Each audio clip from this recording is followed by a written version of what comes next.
കേരളത്തിലെ ഡോക്ടർമാർ സമരത്തിലാണ്. രോഗികൾ വെന്റിലേറ്ററിലുമാണ്. കഴിഞ്ഞ 6-7 ദിവസമായി ഡോക്ടർമാർ സമരത്തിലാണ്.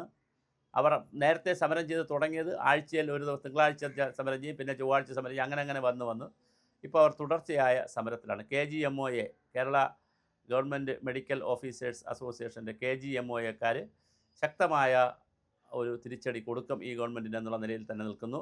അതിനിടയിലാണ് ആലപ്പുഴയിൽ ഡോക്ടർ ജയലക്ഷ്മിയുടെ ഒരു ടീം ഡോക്ടർ റാഷിദയും സംഘമൊക്കെ നടത്തിയ ഒരു ഓപ്പറേഷനിൽ കത്തിരി വയ്ക്കാൻ സ്ഥലമില്ലാത്തതുകൊണ്ട് ഒരു വീട്ടമ്മയുടെ വയറ്റിനകത്ത് കത്തിരി വെച്ച് തുന്നിക്കെട്ടിയത്, നെടുമങ്ങാട് ഒരു നവജാത ശിശു മരിച്ചത്, പിന്നെ അങ്ങനെ മലയങ്കീഴ് ഒരു ചെറുപ്പക്കാരൻ മരിച്ചത്, ഇങ്ങനെ വളരെ നിരവധി മരണങ്ങൾ, ഈ അപ്രതീക്ഷിതമായ മരണങ്ങൾ ചികിത്സാ പിഴവ് കൊണ്ടും കത്തിരി അകത്ത് വെച്ചതുകൊണ്ട്. കത്തിരി അകത്ത് വെച്ച ആൾ മരിച്ചിട്ടില്ല എങ്കിലും അങ്ങനെ കത്തിരി കൊണ്ട് ജീവിക്കേണ്ടി വരുന്നതൊക്കെ വലിയ പ്രശ്നങ്ങൾ ഒരു വശത്ത് നടക്കുന്നു. അപ്പോൾ സിസ്റ്റം ഫെയിലുവറാണ്.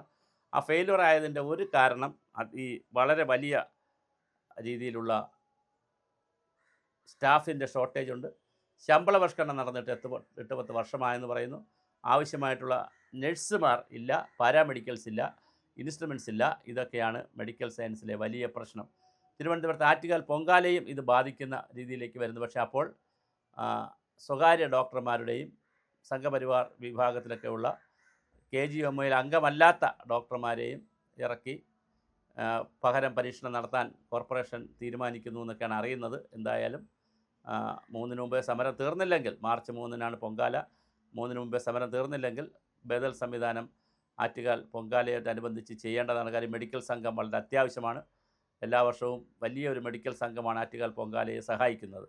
അവിടെ വെച്ച്, കാരണം ഈ സ്ത്രീകളാണ് വരുന്നത്, പലരും ഭക്ഷണം കഴിക്കാതെ മൃതമൊക്കെ എടുത്തിട്ട് വരുമ്പോൾ അവിടെ വെച്ച് ദേഹം തളർച്ചയും BP കൂടലും ഷുഗർ കൂടലും കുറയലും അങ്ങനെ പല അസ്വസ്ഥതകൾ സ്ത്രീകൾക്ക് ഉണ്ടാകാറുണ്ട്, പുകയൊക്കെ അടിക്കുമ്പോൾ. അപ്പോൾ അവിടെ ചെറിയ ഫസ്റ്റ് എയ്ഡ് ട്രീറ്റ്മെൻറ്റൊക്കെ കൊടുക്കുന്നതിന് ഡോക്ടർമാരുടെ സംഘവും ആംബുലൻസുകളും ഉണ്ടായിരിക്കും. എല്ലാ വർഷമുണ്ട്. അത് മെഡിക്കൽ കോളേജിൽ നിന്നും ജില്ലാ ഹോസ്പിറ്റലിൽ നിന്നും പിന്നെ തൈക്കാട് ഹോസ്പിറ്റലിൽ നിന്നൊക്കെയാണ് വരുന്നത്. ഈ വർഷം അവർ അതിലും ഞങ്ങൾ പണിമുടക്കും എന്നാണ് അവരുടെ KGMOയുടെ ആഹ്വാനം. അതുകൊണ്ട് അതിന് ബദൽ സംവിധാനം വരുന്നു എന്നാണ് കേൾക്കുന്നത്. എന്ത് തന്നെ ആയിരുന്നാലും വലിയ തോതിലാണ് ആറ്റുകാൽ പൊങ്കാലയുടെ സന്നാഹങ്ങൾ നടക്കുന്നത് ഒരു വശത്ത്. ഇപ്പുറത്ത് ഡോക്ടർമാർ 6-7 ദിവസമായി ശക്തമായ സമരത്തിലാണ്.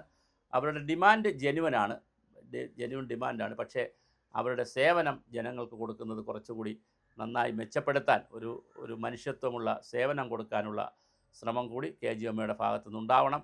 ഇത് ഒരു പ്രൊഫഷണൽ കോഴ്സ് എന്നതിനുപരിയായി മനുഷ്യൻ്റെ ജീവൻ നിലനിർത്തുന്നതിനുള്ള ഒരു കോഴ്സാണ്, അല്ലെങ്കിൽ ഒരു ദൗത്യമാണ്, ഒരു പ്രൊഫഷനാണ് എന്ന് തീരുമാനിച്ചുള്ള പ്രവർത്തനങ്ങളാണ് ഡോക്ടർമാരുടെ ഭാഗത്തുനിന്നുണ്ടാകേണ്ടത്. ഇത് രണ്ടും നടക്കട്ടെ.